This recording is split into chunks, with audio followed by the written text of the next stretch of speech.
यह चुनाव आने वाली पीढ़ियों को सुरक्षित करने के लिए और पंजाब को स्टेबिलिटी देने का चुनाव है। और भारत, ये अलायंस जो हमारी है वो उसको उसी तरीके से देख रही है। अगर पंजाब स्टेबल होता है तो और सेफ होता है तो देश सुरक्षित रहता है। और जहाँ तक पंजाब का सवाल है, पंजाब ने देश को जो दिया है और जिस तरीके से लीडरशिप दी है वह हमेशा सराहनीय रही है। अगर हम पंजाब की बात करें, डिफेंस में the contribution of Punjab can never be forgotten.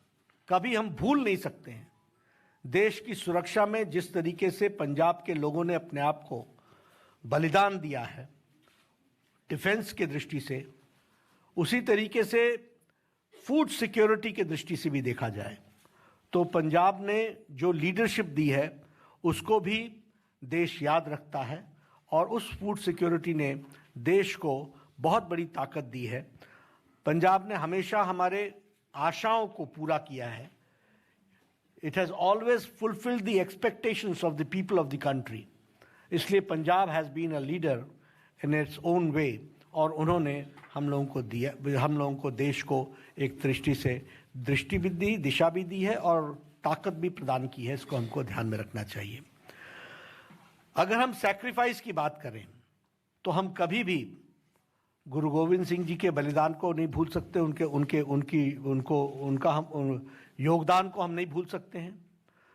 Guru Tegh Bahadur ji के बलिदान को हम नहीं भूल सकते हैं, जिनको हम हिंदी चादर के रूप में जानते हैं।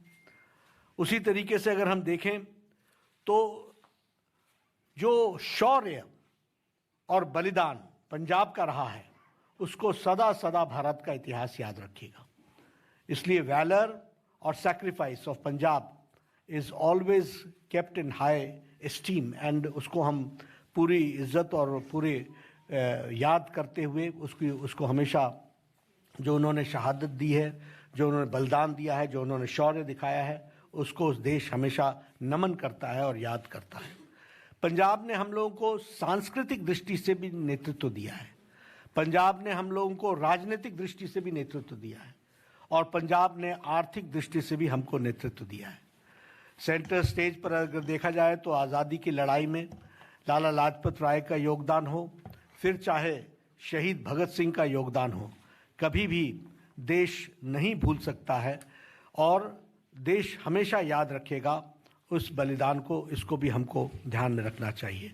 अगर हम बात करें बलिदान के दृष्टि से तो जब मैंने कहा कि शहीद भगत सिंह को हम याद रखते हैं तो उसी तरीके से मास्टर तारा सिंह जी के भी कंट्रीब्यूशन को हम नहीं भूल सकते हैं।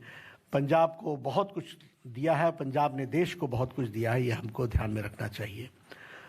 जहाँ तक आज पंजाब की स्थिति है, it needs a special attention.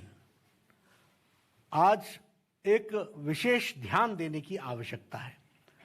Punjab एक प्रोग्रेसिव स्टेट होने के बावजूद आज 3 लाख करोड़ के डेट में खड़ा है और उसी के साथ साथ जो ये डेवलपमेंट इंडेक्स पर खड़ा था, धीरे धीरे खिसकते हुए ये नीचे की ओर आया है। और इसीलिए इस स्टेट को आर्थिक दृष्टि से सबल बनाना, सफल बनाना और ठीक दृष्टि से आगे ले जाना, यह हम सब की जिम्मेवारी होती है। और एनडीए अलायंस का ये उद्देश्य रहेगा to bring back Punjab on track और उसको फिर से गति के साथ आगे बढ़ाने के लिए एक सिंसियर एफर्ट किया जाए।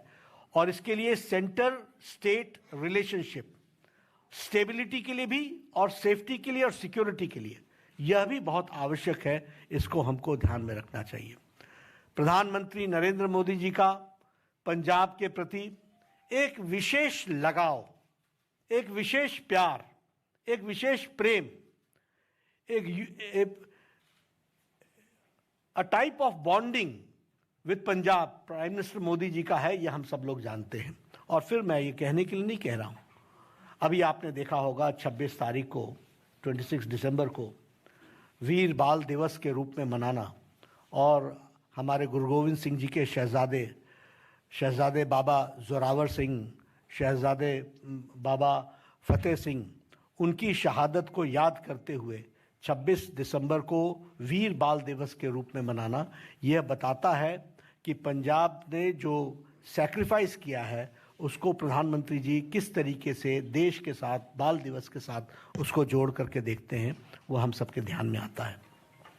जो काम मोदी जी ने सिख भाइयों के लिए किया है, it is a matter of pride for all of us, कि वो काम जो बड़े लंबे समय से लंबित थे, उन कामों को पूरा करने का काम मोदी जी ने किया है। And again I will narrate, अगर FCRA का प्रतिबंध हरमंदिर साहब से हटा है और आज FCRA के बाहर हम के प्रतिबंध न लगने के कारण जो फॉरेन कंट्रीब्यूशन हरमंदिर साहब को मिल सकता है, इसका भी फैसला प्रधानमंत्री मोदी जी ने लिया।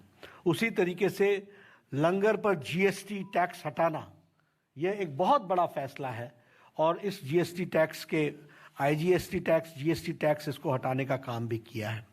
उसी तरीके से करतारपुर कॉरिडोर साहब, हम सब लोग जानते हैं, कैप्टन साहब जानते हैं, ढींडसा जी जानते हैं, लंबे समय से ये डिमांड चली आ रही थी कि करतारपुर साहिब कॉरिडोर बने और डेरा बाबा नानक गुरदासपुर से और एक कॉरिडोर की दृष्टि से वहाँ हम चाह सके इसकी योजना बने।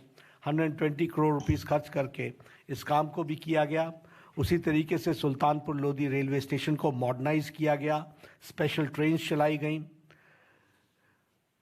सिख के दृष्टि से जो हमारे इंटरफेथ स्टडीज़ है उसको भी बढ़ावा दिया गया है और national institute for interfaith studies, इसका भी एक चेयर गुरु नानक देव यूनिवर्सिटी में इस्टेब्लिश की गई ताकि उस पर रिसर्च हो सके, ज़्यादा से ज़्यादा लोग इसके साथ जुड़ सकें।